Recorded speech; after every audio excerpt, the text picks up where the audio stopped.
นกันเลย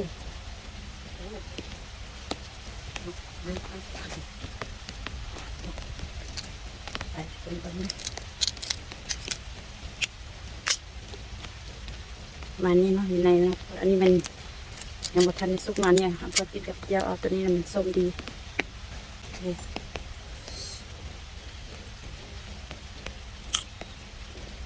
อืม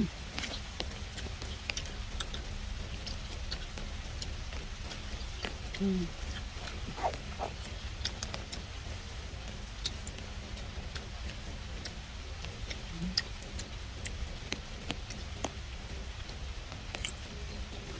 อืม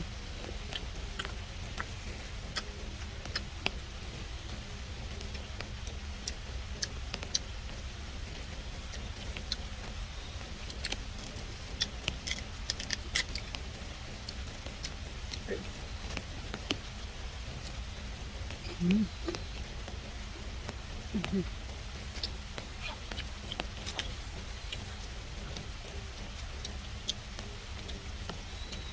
ืมนั่งก่อน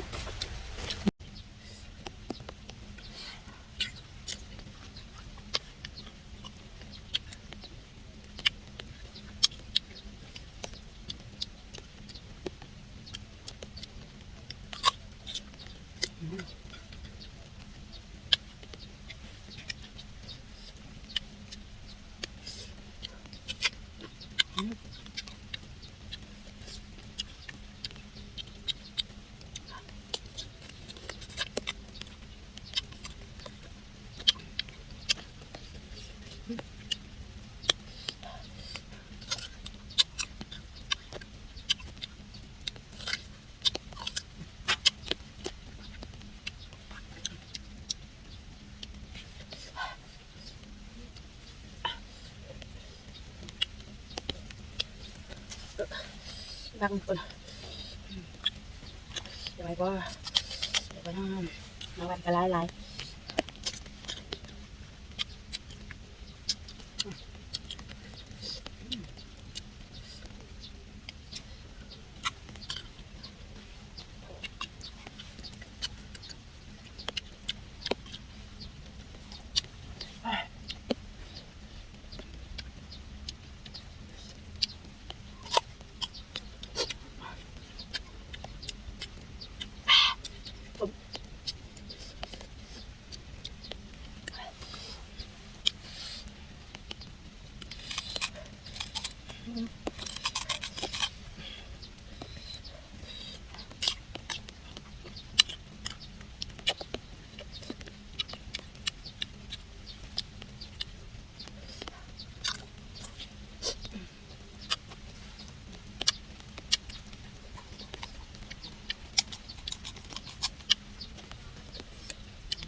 เลิกไปทุกคนอย่างวันแรกแต่ก็จะเราติดทอง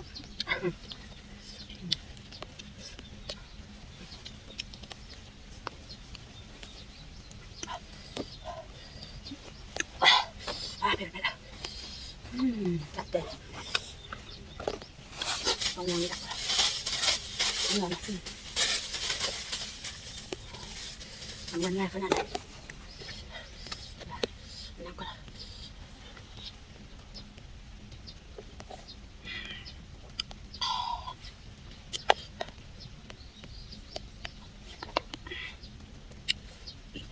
ไปเอาไปพัดคนไปอ่ะ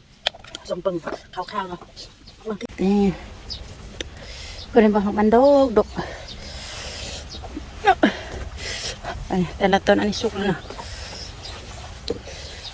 คน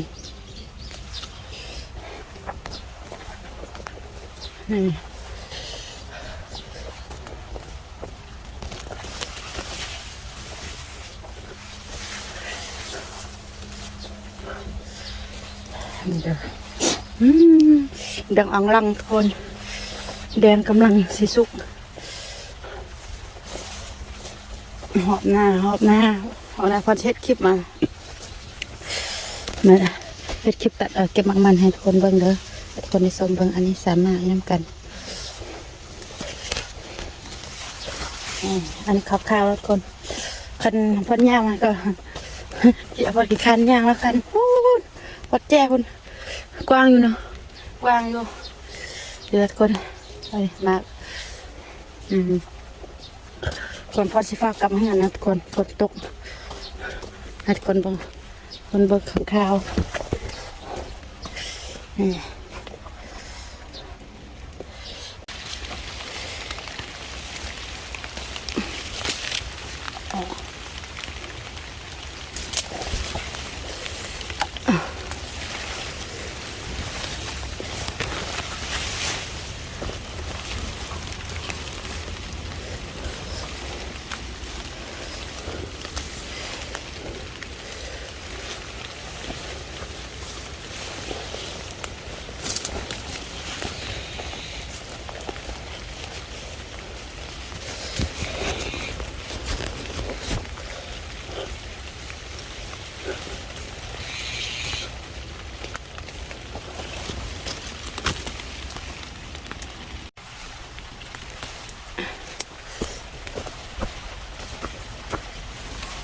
โอ้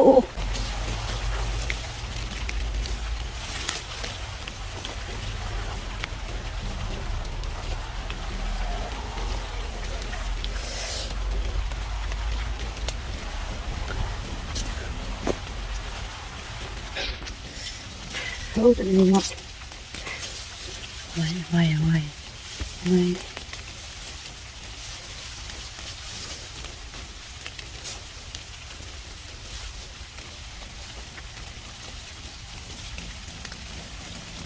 โอ้อันนี้สุกแห้งทุกคนคนหูว่าอันนี้มันอันนี้ภาษาก็เรียกว่าเอิญสาคูนะโอ้สุกแห้งเละมันละเป็นกิน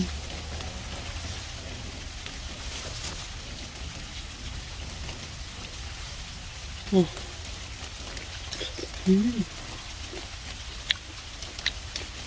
มาคายนะตัวนี้ทุกคน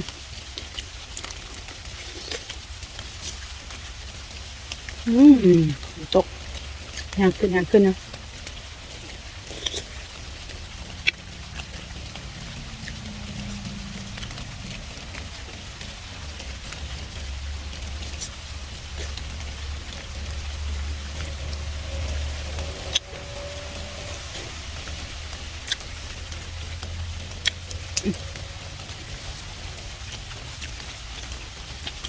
เหมือนก่อนฝนออกฝนตกแห้งขึ้นละผมมีเสื้อกันฝนมาเลยจับเงินก่อน